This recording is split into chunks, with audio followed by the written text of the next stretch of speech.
Hello, welcome to 9+ news. నేను మీ సయ్యద్ అహ్మద్. ప్రస్తుతం Telangana RTC కార్మికుల సమ్మె 3వ రోజుకు చేరుకుంది. ప్రస్తుతం తెలంగాణ ఆర్టీసీ కార్మికుల యూనియన్లతో ప్రభుత్వం అయితే చర్చలు జరుపుతుంది.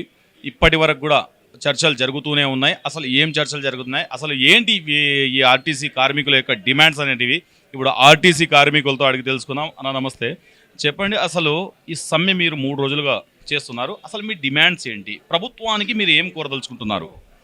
ప్రధానమైనటువంటి డిమాండ్ ఏదైతే ఉందో, ఏదైతే ప్రభుత్వం ప్రతిపక్ష నాయకుల హోదాలో ఉన్నప్పుడు వారే ఈ సమస్యలు, ఒకటేంటి ఆర్టీసీని ప్రభుత్వంలో విలీనం, రెండవది నూతన బస్సులు కొనుగోలు చేయటం, మూడవది ఏంటిది ఆస్తిపాస్తుల రక్షించటం, నాలుగవది ఏంటిది ట్రేడ్ యూనియన్ పాలసీ గతంలో ఎలాగైతే ఉన్నదో అది కావాలని ఈరోజు ఆర్టీసీ గవర్నమెంట్లో విలీనమైన తర్వాత సమస్యలు అనేది పరిష్కరించబడతాయి కదా. మా లక్ష్మి వచ్చినాక మ్యాన్ పవర్ తగ్గిపోయిందన్నాం, నూతన బస్సులు కొనడం లేదన్నాం, ఎలక్ట్రానిక్ బండ్లను తెచ్చి అన్ని డిపోలు కబ్జా చేశాం. ఇవన్నీ రద్దు కావాలని చెప్పి మా ప్రధానమైన డిమాండ్. ఇంకోటి ట్రేడ్ యూనియన్ పాలసీని తీసుకురావని, మూడవది పాత బకాయిలు ఉన్నటువంటి దాన్ని కూడా పూర్తిగా సకాలంలో చెల్లించే విధంగా ప్రభుత్వం ఉండాలని. ఈ ప్రభుత్వం చెప్పింది మాత్రమే మేము చెప్పాం, సొంతంగా మేము ఏ నిర్మాణం చేసి మాత్రం చెప్పలేకపోయాం. ఈ మీ డిమాండ్స్ గురించి ప్రభుత్వం నుండి ఎటువంటి ఏమైనా స్పందన ఉందా? ఇప్పుడైతే జేఏసీ నాయకులు మాట్లాడుతున్నారు. ఈ రాష్ట్ర రోడ్డు రవాణా సంస్థ మెజారిటీ పీపుల్స్ కలిగినటువంటి ఇక్కడ SC ST BC minority OBC మా వాళ్ళు ఉన్నారు. ఈరోజు ఈ ప్రగతి చక్రాలు ఆగటానికి ప్రధాన కారకులు మేము. మా స్ట్రెంత్ ఎక్కువ.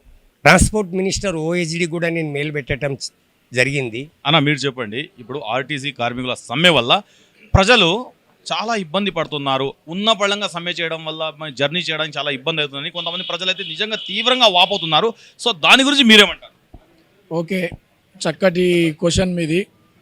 ఇలా తెలంగాణ రాష్ట్ర నలుమూలల ఇలా తెలంగాణ రాష్ట్ర రోడ్డు రవాణా సంస్థలో ఇలా యావత్ కార్మికులందరూ 3వ రోజు సమ్మెలో పాల్గొన్న సందర్భంగా ఈనాడు సచివాలయంలో ఇలా జేఏసీ నాయకత్వాన్ని పిలిచి చర్చలు జరుగుతూ ఉన్నాయి.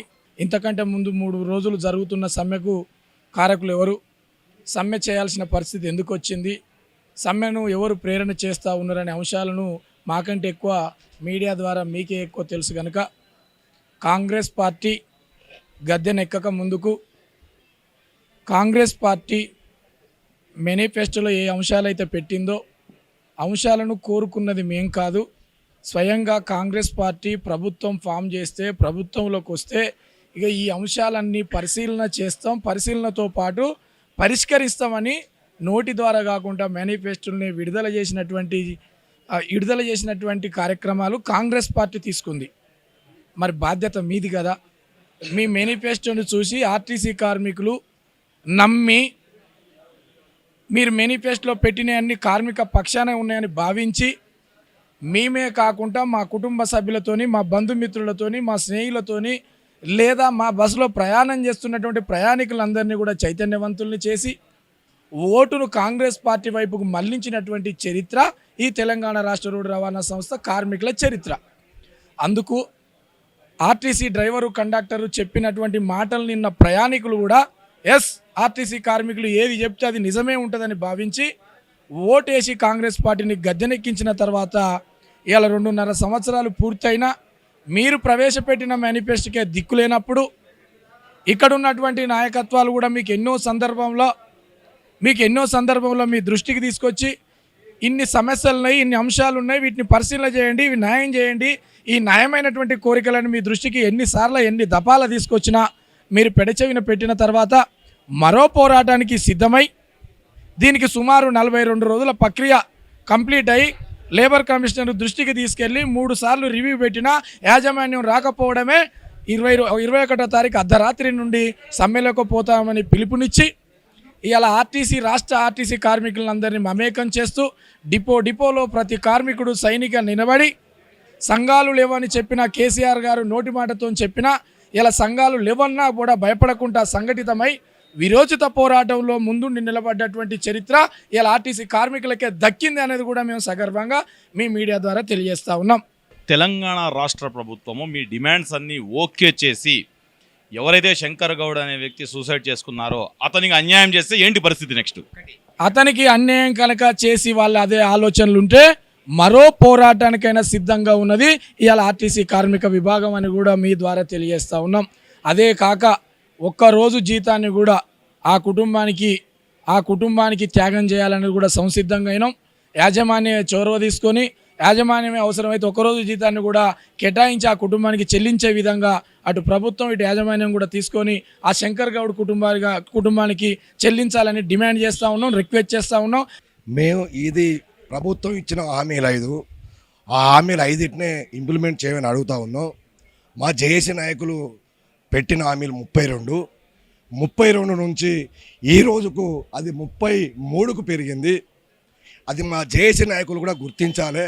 మరి ఈరోజు చర్చలో ఏం మాట్లాడుతున్నారో, ఇప్పుడు ఏదైతే 32 అంశాలు పెట్టినామో ఈ శంకర్ గౌడ్ మా డ్రైవర్ సోదరుడు ఎట్లయితే మరణించిండో, భద్రాచలం డిపోలో మా సోదరుడు పురుగుల మంది హాస్పిటల్లో కొట్టుమిఠాయి ప్రాణాలను అరిచేతులో పెట్టుకొని సీరియస్గా ఉన్నాడు.